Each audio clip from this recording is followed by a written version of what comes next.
గ్రామాలకు వస్తున్నాం. 15వ తారీఖు నుంచి 30వ తారీఖు దాకా మొత్తం గ్రామాలు తిరుగుతాం. ఆ రోజు కుల సంఘ పెద్దలు దయచేసి అందరూ కూడా నేను ఇచ్చిన తారీఖు రోజు ఒక గంట సమయం ఇవ్వండి. ఆ రోజు కళ్ళం ఎక్కడ వేద్దాము, రైతు కళ్ళాలు ఎక్కడ ఏర్పాటు చేద్దాము, భూమి ఎక్కడుంది ఎక్కడ ఏర్పాటు చేద్దాం అనే దాని మీద మాట్లాడడానికి వస్తున్నా. మీకు వచ్చే అంటే వానాకాలంలో పంట ఎప్పుడైతే దసరాకు కోస్తారో ఆ పంట ఎక్కడ కూడా కామారెడ్డి నియోజకవర్గంలో రోడ్ల మీద ఉండదన్నా ఖచ్చితంగా రైతు కళ్ళాలలోనే ఎండవేస్తారు. ఇది నేను ఇస్తున్న మాట. ఇది కంప్లైంట్ చేసిస్తా. ఇది కాగానే రైతు సేవా కేంద్రం మొదలవుతుంది, అది కాగానే హాస్పిటల్ మొదలవుతుంది, అది అయినాక స్కూల్ మొదలవుతుంది అన్న నేను అన్ని పనులు నేను చేస్తాను. నాకు ఇంకా 55 నెలలు టైం ఉంది. అంటే ఇంకా 55 నెలలు 4.5 సంవత్సరాలు ఇంకా నాకు సమయం ఉన్నది. నేను ఖచ్చితంగా మొదలు పెడతాను.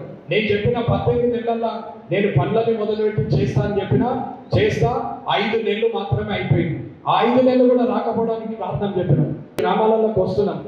15వ తారీఖు నుంచి 30వ తారీఖు దాకా మొత్తం గ్రామాలు తిరుగుతాం. ఆ రోజు కుల సంఘ పెద్దలు దయచేసి అందరూ కూడా నేను ఇచ్చిన తారీఖు రోజు ఒక గంట సమయం ఇవ్వండి. ఆ రోజు కళ్ళం ఎక్కడ వేద్దాము, రైతు కళ్ళాలు ఎక్కడ ఏర్పాటు చేద్దాము, భూమి ఎక్కడుంది ఎక్కడ ఏర్పాటు చేద్దాం అనే దాని మీద మాట్లాడడానికి వస్తున్నా.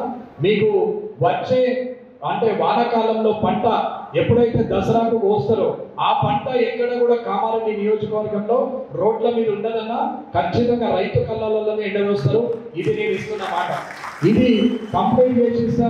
ఇది కాగానే రైతు సేవా కేంద్రం మొదలవుతుంది, అది కాగానే హాస్పిటల్ మొదలవుతుంది, అది అయినాక స్కూల్ మొదలవుతుంది అన్న నేను అన్ని పనులు నేను చేస్తాను. నాకు ఇంకా 55 నెలలు టైం ఉంది. అంటే ఇంకా 55 నెలలు 4.5 సంవత్సరాలు ఇంకా నాకు సమయం ఉన్నది. నేను ఖచ్చితంగా మొదలు పెడతాను. నేను చెప్పిన 18 నెలల్లో నేను పనులని మొదలుపెట్టి చేస్తా అని చెప్పినా చేస్తా. 5 నెలలు మాత్రమే అయిపోయింది. ఆ 5 నెలలు కూడా రాకపోవడానికి కారణం చెప్పినాం.